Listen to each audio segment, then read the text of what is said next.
ہاں دیکھیں اصحاب کہف کا حوالہ کتنا غلط دیتے ہیں. اصحاب کہف سے للکار کر گئے وہ تو الگ بات ہے نا, کسی کا چھپنا اپنی جان بچانے کے لیے دوسرے علاقے جانا, یہ تو جنگی چالیں ہوتی, مگر وہ ان کی طرح تھے.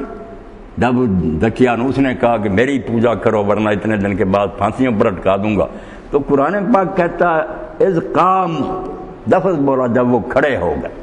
حالانکہ کھڑے ہونے کا معنی یہ نہیں کہ بیٹھے تھے اٹھ کر کھڑے ہو گئے, کھڑے ہو گئے ڈٹ سامنے کھڑے ہو گئے. انہوں نے کہا کہ نہیں ہم اللہ کی عبادت کریں گے, جو اللہ کے ساتھ دوسرے کی عبادت کا کہتا ہے یہ بالکل جھوٹے ہیں, ہم غاروں میں چلے جائیں گے, جنگلوں کے دھکے کھا لیں گے. وہ جو مقابلہ کر کے اعلان کے بعد ہے نا, وہ چالیں تو ہے کہ فوج کوئی سامنے نہیں کھڑی رہتی, کبھی فوج کسی مورچہ پر ہوتی, مگر اعلان کر بالکل حق کا اعلان کیا, ذرا اس میں کوئی انہوں نے مداحنت نہیں, کوئی چھپایا کوئی نہیں.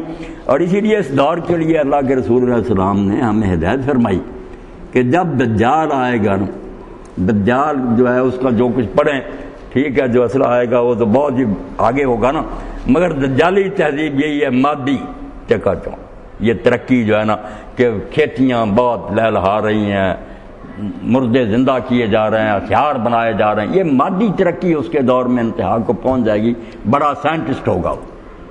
تو اللہ کے رسول نے فرمایا اس کا علاج سورۃ کہف ہے, جمعہ کے دن اس کو پڑھتے رہو, دجال تمہیں گمراہ نہیں کر سکے. مادی جتنے مرضی تماشے دکھائے نا, حکومت کے طور پر آئے محل, علاج ہے اس کا. اصحاب الکہف کا بتا دیا کہ ایسے حالات بھی ہوں تو خاموشی نہیں اختیار کریں, سامنے کہو کہ جھوٹے ہو تم, حق یہ ہے. اس کے لیے جنگلوں میں جا کر رہنا پڑے, بھوکے مرنا پڑے تو ٹھیک ہے, بات نہیں مانی. وہ ان کو سلام کر کے نہیں گئے, نہ ان کو دعائیں دینے کے, انہوں نے للکارا ان کو کہ ہمارا رب تو وہ ہے جو آسمان و زمین کا خدا, ہم نہیں پوجا کریں گے, جو تو کرنا چاہتا ہے کر لے. تو غلط حوالہ دیتے ہیں نا الٹ. ہاں اللہ اکبر,